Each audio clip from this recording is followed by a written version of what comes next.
नमस्कार विद्यार्थ्यांनो, माझे नाव माधुरी राजभर आहे। मी तुम्हाला हिंदी हा विषय शिकवणार आहे। आज विद्यालय तुमच्या स्वागत करत आहे। आज जो आपल्या समोर धडा आलेला आहे त्याचं नाव काय आहे? व्याकरणचा अव्यय। काय आहे? अव्यय। आणि अव्ययचा हा पहिला सीझन आहे। तर चला बघूया या सीझन मध्ये आपण काय पाहणार किंवा काय करणार आहे। तर चला बघूया। बघा, पहिले आपण बघणार आहे की अव्यय आहेत का किंवा अव्ययाची परिभाषा बघणार आहे की अव्यय आहेत का। तर चला बघूया। बघा, अव्यय का अर्थ है जो खर्च ना हो। इथे काय म्हणाले आहे की अव्यय यांचा अर्थ काय, जे कधीही खर्च नाही होते, अर्थात हमेशा अपने मूल रूप में ही रहे। अर्थात काय करते की सगळं म्हणजे हमेशा स्वतः अपना मूल रूपात ही ते राहत आहेत। हिंदी में कुछ शब्द ऐसे होते हैं, हिंदी यातून काही शब्द असंही होते जो हमेशा अपने मूल रूप में ही प्रयोग होते हैं, जे सर्वस्त्र म्हणजे हमेशा आपल्या मूल रूपलाही प्रयोग होत आहेत। जैसे और, लेकिन, अतः।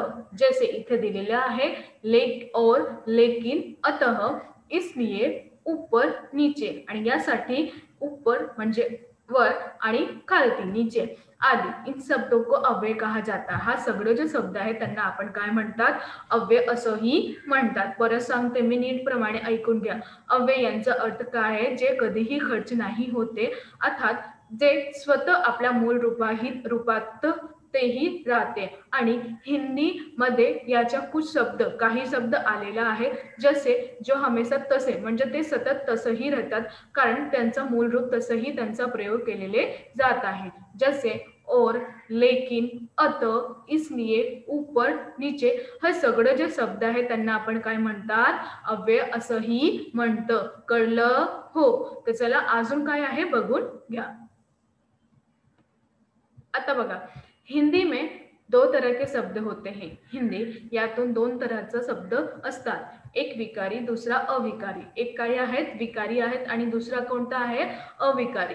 विकारी शब्दों में विकारी शब्दाला लिंग, वचन, काल व कारक के कारण विकार रूपांतरण होता है। आणि किती काय म्हणाले? विकारी शब्द जे आहे ते कोणकोणता आहे? लिंग, वचन, काल व कारक आहे आणि यातून कारणतून विकारचं रूपांतरण होऊन जात आहे। जसं लड़का, लड़के म्हणजे मुलगा, मुलगे व उसने, जाते हैं।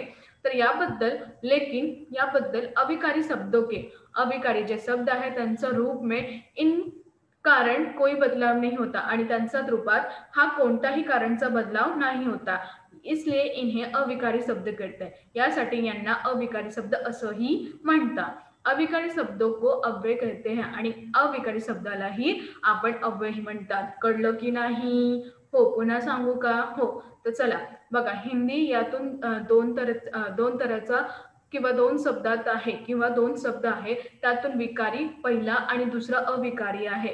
विकारी शब्दाला लिंग, वचन, काल व कारक का कारण रूपांतरण होऊन जात आहे आणि तसंही जसा मुलगा किंवा मुलगी, तर याप्रमाणे त्यात दिलेलं आहे की जाता आहे म्हणजे जात आहे आणि जाते आहे। तर याप्रमाणे अविकारी शब्द जे आहे त्यांचं रूपांतरण या कारणात कोणीही बदलाव नाही होऊन जाते आणि यासाठी या लोकांना अविकारी शब्द असंही म्हणतं आहे आणि अविकारी शब्दांना अव्यय असंही म्हणतं। कळलं आता?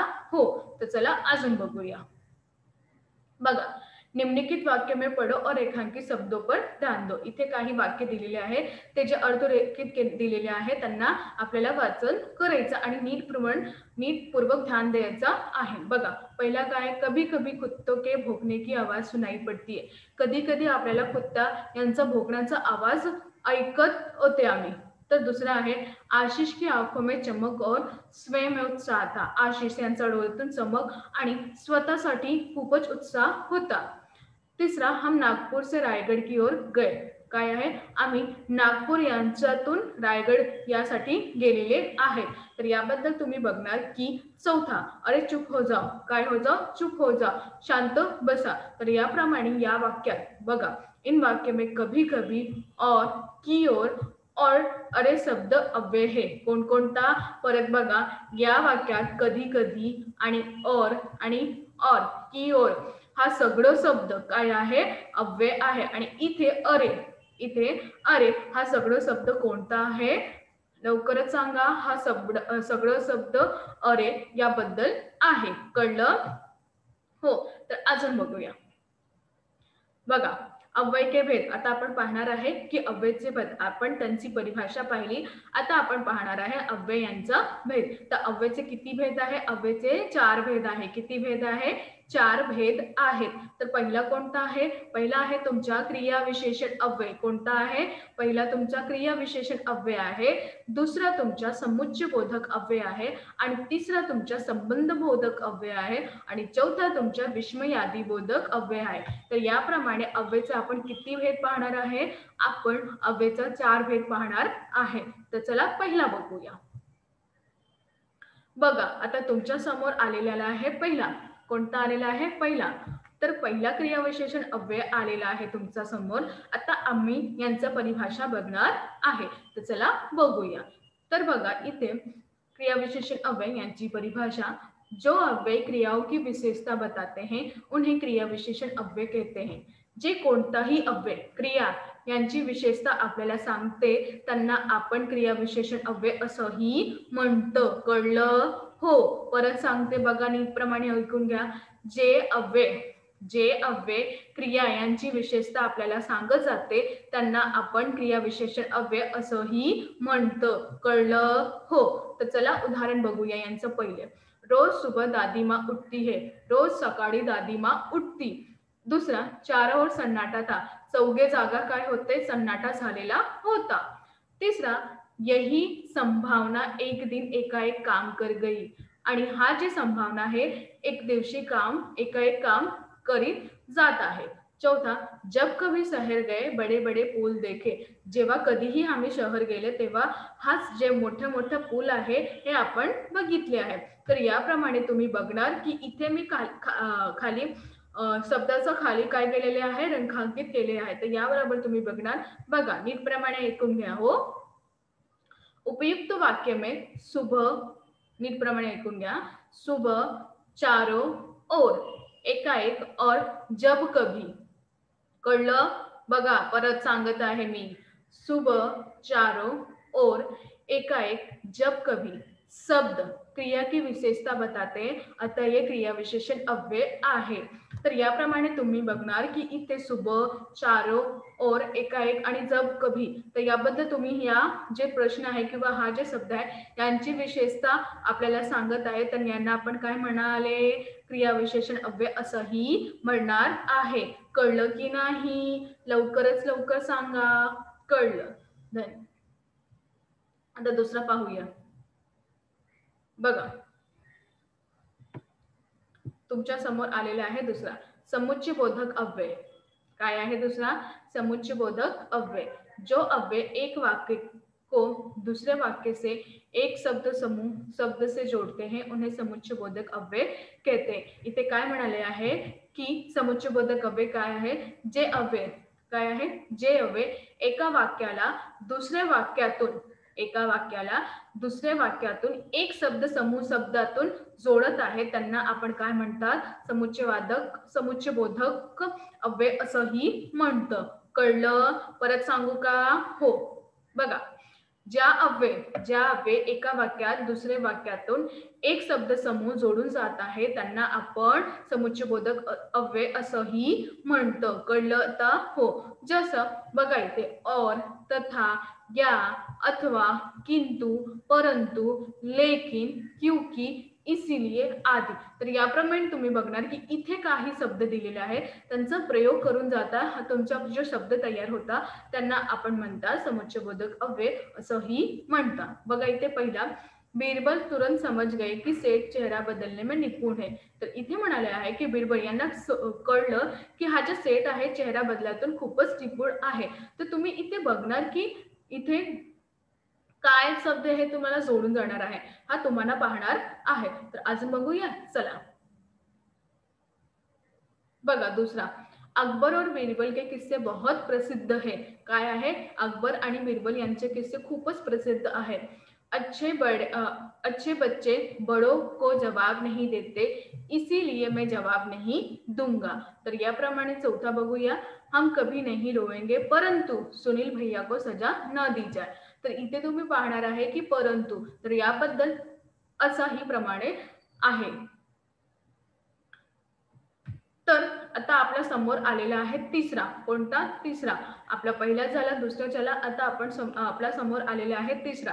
तर तिसरा काय आहे? संबंधबोधक अव्यय. काय आहे? संबंधबोधक अव्यय.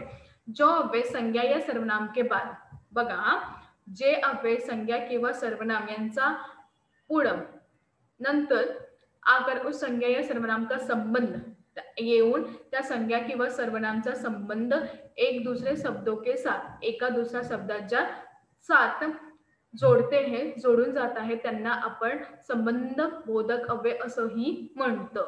कळलं? हो. परत सांगते मी, नीट प्रमाणे ऐकून घ्या.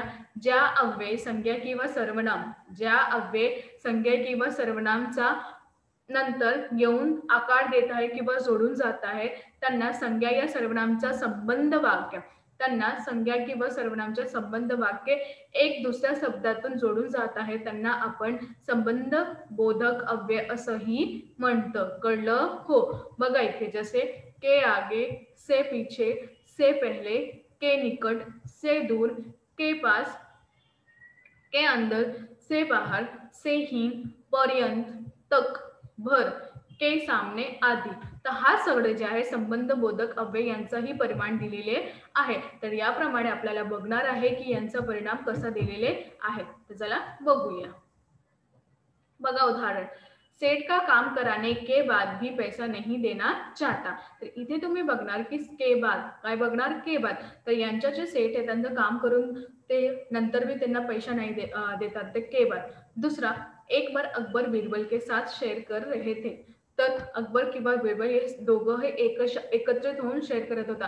तर याप्रमाणे तुम्ही बघणार के साथ. तिसरा, आपकी मिसाइल अभी तक आपके सामने है. तर तुमची जी मिसाल आहे आतापर्यंत तुमच्या समोर आहे, ते के सामने. तर याबद्दल तुम्हाला असं दिलेले आहे की हा प्रयोग कशासाठी होत आहे. चौथा, चिंकी चुडिया पेड़ के नीचे बिल बनाकर रहती है. चिंकी चुडिया जे आहे पेड़ाचा खाली, वृक्षाचा खाली बिल बनवून राहत आहे. तर याप्रमाणे तुम्ही बघणार की के नीचे. तर हा सगळं जो उदाहरण आहे हा असंही तुम्हाला कळून देणार आहे. कळलं? हो. तर चला अजून बघूया. आता आपल्या समोर आलेले आहे चौथा, विस्मयादी बोधक अव्यय. काय आहे? विस्मयादी बोधक अव्यय. तर इथे बघा, जिन अव्ययों का संबंध याय के किसी पद से नहीं होता, बल्कि जो अव्यय केवल वक्ता के आनंद, हर्ष, भय, शोक, तिरस्कार, प्रणाम आदि भाव को सूचित करते हैं, उन्हें विस्मयादी बोधक अव्यय कहते हैं. तर याप्रमाणे तुम्ही पाहणार की इथे बघा, जिन अव्यय को, ज्या अव्ययाला किंवा ज्या अध्ययाला, तर याप्रमाणे हे पण खरंच आहे, ते पण सांगणार तुम्ही तर चलणार, अव्यय पण सांगणार तर चलणार, दोघं एकत्रित आहे. तर ज्या अव्यय का संबंध याय के किसी पद से, याचे कोणताही पद से नाही होतात, बल्कि जे अव्यय केवळ वक्ता जे बोलतात त्या वक्त्यातून आनंद किंवा हर्ष, भय, शोक हा सगळं जे तिरस्कार होऊन जाणार आहे, त्या भाव सूचित करलेला आपल्याला विस्मयादी बोधक अव्यय असंही म्हणत आहे. पहिला बघा उदाहरण, सचमुच इनके गुण तो अभी अभी देख चुकी हूँ. तर इथे म्हणाले की सचमुच म्हणजे सगळं यांचं गुण आताही मी पाहिलेला आहे. दुसरा, सुनील भैया को कड़ी सजा मत दो. सुनील भैया म्हणजे सुनील भाऊला हा कड़ी सजा नाही द्या तुम्ही.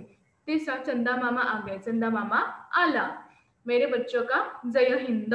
तर याप्रमाणे तुम्ही बघणार की इथे जे काही हर्ष म्हणजे खूपच चांगले प्रमाणे दिलेले आहे, तर हा सगळ्याला आपण काय बोलतोय? विस्मयादी बोधक अव्यय असंही म्हणतात.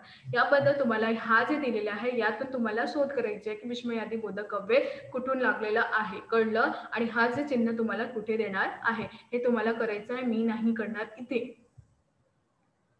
अजून विस्मयादी बोधक अव्ययचे अनेक प्रकार के भाव को प्रकट करते. इथे त्यांचे अनेक प्रकार यांचे भाव प्रकट केलेले आहेत. तर पहिला काय? हर्षयोषक म्हणजे वाह वाह, शाबाश, बहुत अच्छा, तो शाबाश, इसी प्रकार आगे बढ़ते रहो.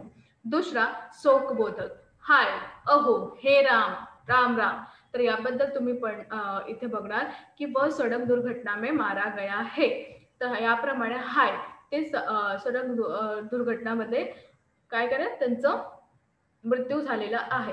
घृणाबोधक, छी छी छी छी. तर याप्रमाणे कितनी गंदी है या. तो ये छी कितना गंदगी है यहाँ, तर याप्रमाणे तुम्ही असंही ते करणार आहे.